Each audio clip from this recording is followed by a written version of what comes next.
Today we're going to begin Chapter 8, which deals with correlation or regression. So here's today's essential question: how do we construct a scatter plot, and what is a correlation coefficient? To begin today, I want you to grab a computer and log on to the computer. Once you're logged on to the computer, you're going to come here, you're going to open the form typing test. So you click in. Here we have our typing test. Take the 1 minute Aesop's Fable typing test. Record your typing speed and your number of errors. Take the same test a second time. Record your typing speed and number of errors. Do not record your adjusted speed, just your words per minute for that. Okay, so make sure you follow those directions. You're just going to click right in here. It's going to come up, and it usually defaults to it right here. It says English, 1 minute Aesop's Fables. You click Start Test. You take the test, take it a second time, and should be good to go there.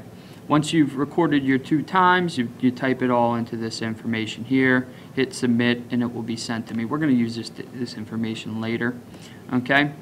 After you've completed that, I want you to then click into proceed to the form typing test extended responses and answer each question using complete sentences. So you just click in here, and it's just a document here. Put your name in, the period, enter in all your information here.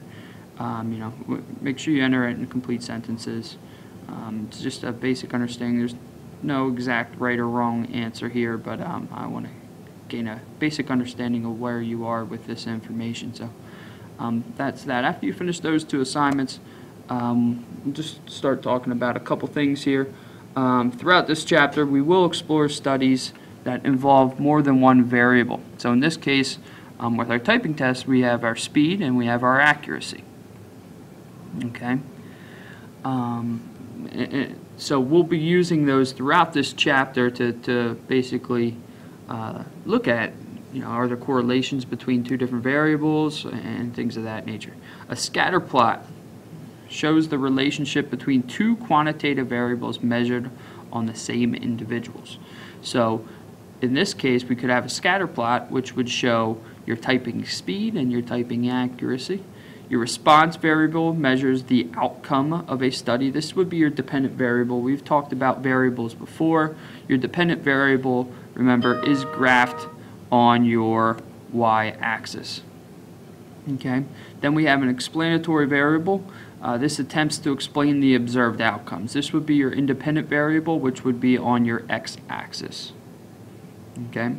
So for example here, let's take a look at an example. Suppose we did a study that related how much fast food you ate and your cholesterol level. Which variable would be the response variable and which would be the explanatory variable? Just take a minute here to think about that.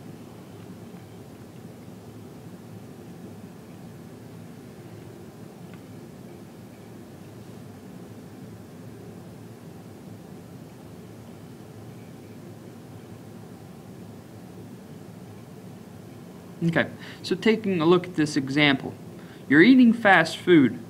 Okay, so the level of fast food you eat is going to be considered your dependent variable.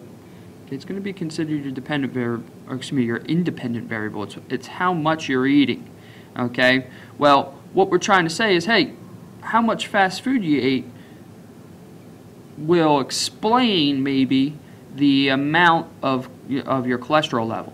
Okay, the level of cholesterol that you have within your body.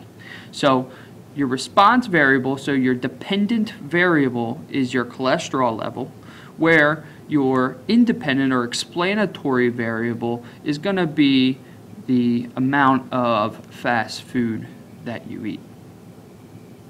Okay? Here we have another few examples here. In the following examples, identify which is the explanatory variable and which is the response variable. I want you to take a few minutes here. Please pause this video and answer these 8 questions. Once you finish these 8 questions, you can unpause the video, and we'll go through a little bit of an explanation of these different parts.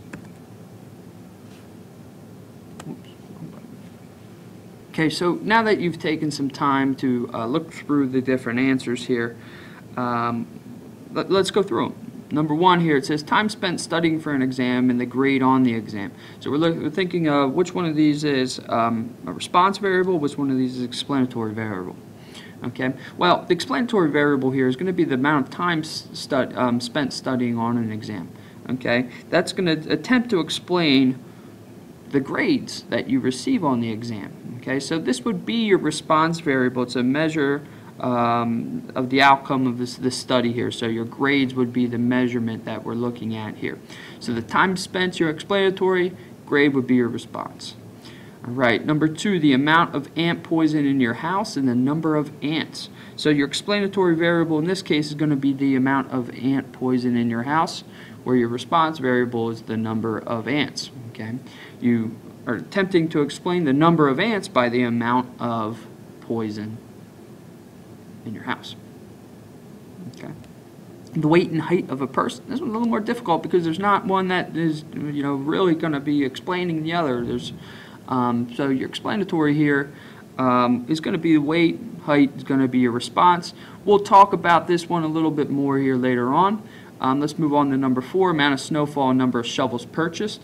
Okay, the amount of snowfall is going to be your explanatory variable. Number of shovels purchased is going to be your response variable. Here we're trying to explain how many shovels somebody purchases based on the amount of snowfall that there is within the area. Your grade in statistics and in Spanish, once again, this one's similar to number 3, okay, because it's hard to say which one may explain the other one, but here we'll just say that your grade in statistics is explanatory, your grade in Spanish is your response. Once again, we'll kind of come back to that one. Occupational class of a father and a son. So here we're trying to say, hey, the son chooses that job that they have, the measurement of an outcome, what type of occupational class they're in, based on what their father had. So the father would be the explanatory variable because it attempts to explain the occupational class that the son is in. Amount of ice cream sold and number of kids with polio.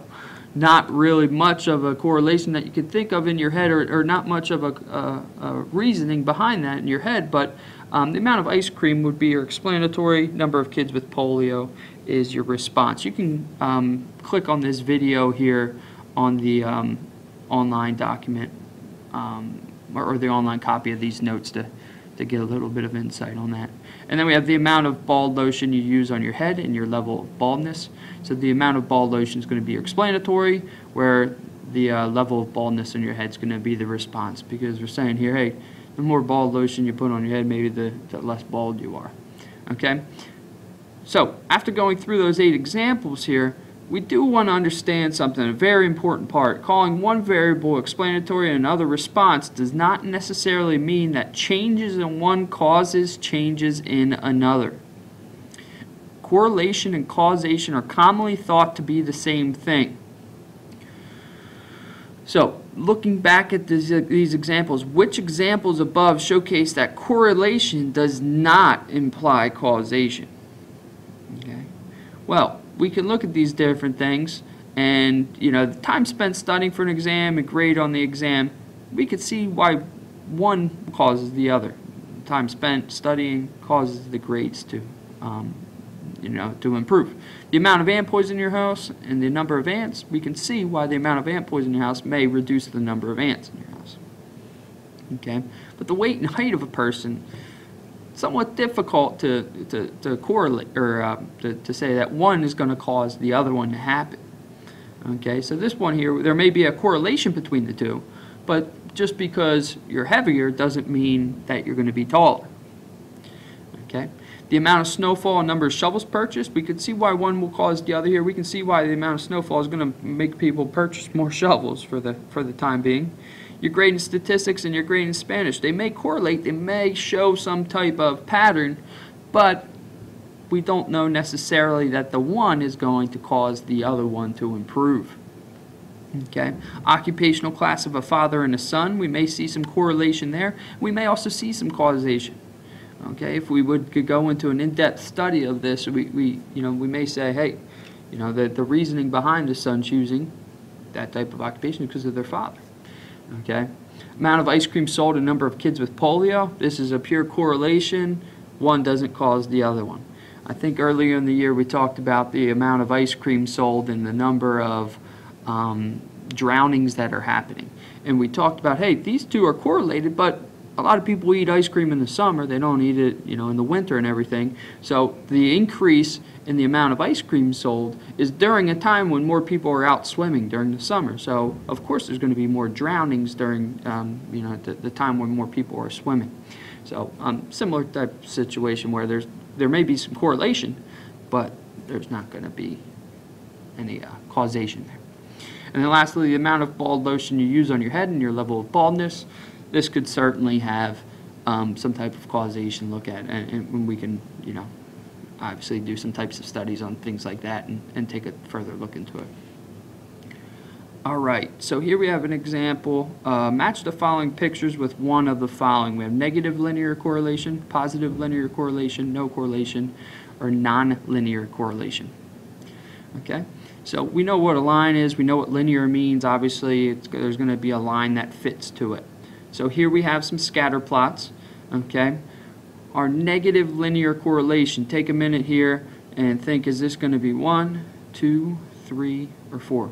Actually, take a minute and think about all 4 of these, and then, and we'll discuss them a little further here.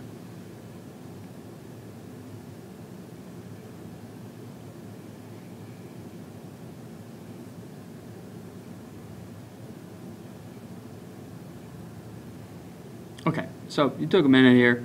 You should have dealt with scatter plots before. We dealt with them before in this class. We looked at them and everything. So we have different types of correlation here. A nonlinear correlation or no correlation is going to be your first picture here. Okay, you can see there's no real line that best fits anything here. There's no real curve that everything matches. It's kind of just all over the place. So here we have a no correlation situation. Our second picture here. Okay, our second picture, remember if you graph a line and it slopes down from left to right, it's going to have a negative slope. That's what we're going to consider our negative linear correlation. We can see a best fit line is going to come right through these dots here. So our negative linear correlation would be our second picture. Okay, here we don't really have a best fit line, but we can see that there is some correlation here. Okay, as it comes here, we can see it started off here, increasing, and then it's going to start decreasing together. So they all kind of stick together here. So in this case, we're going to consider this a nonlinear correlation. Nonlinear correlation because there does seem to be a fit to this, but it's not in a linear fashion. And then lastly here, once again, if we talk about slope of a line, if from left to right it slopes up, we would have a positive linear correlation. Okay, so there we talked about our 4 different types of correlation. Now let's take a look down here at our next example. Given the following data, construct a scatter plot. So before we get started on that, let's just think of what is our explanatory variable or response variable. So our explanatory variable here. Okay, our explanatory variable, we have number of tweets per day and our statistics grade. Okay, so our explanatory variable here is what we're going to consider that our number of tweets per day. Okay, that's what we're saying. Hey, maybe this is going to cause, or maybe there's going to be some type of causation that this attempts to explain why people have a certain statistics grade. So the number of tweets per day will be your explanatory variable. Your response variable here is going to be your stats grade, because we're saying, hey, your statistics grade may be a measure, is what we're looking at measuring it with. So you're going to have to graph these, all right? So you're going to have to create a chart down here that's going to link up, down here's your x variable, so this is going to be your number of tweets per day. So make sure you make a scale that's consistent and that can cover all of your different variables. So you can see number of tweets, you need to have at least up to 85, so you need to figure out a scale that's going to fit here. And then vertically here in our y-axis, we can see we have to go up to, our highest grade here is a 93, so you have to figure out a way that you can include all of this information. So take a minute here, pause the video, and plot these different points. Okay, so after you graph these, you should see that there is a negative linear correlation here, that roughly negative linear correlation that would be set up. So that would be saying, all right, if we have our lower amount of tweets here, Okay, your grades are higher up here. The more tweets that you have, the lower your grade is.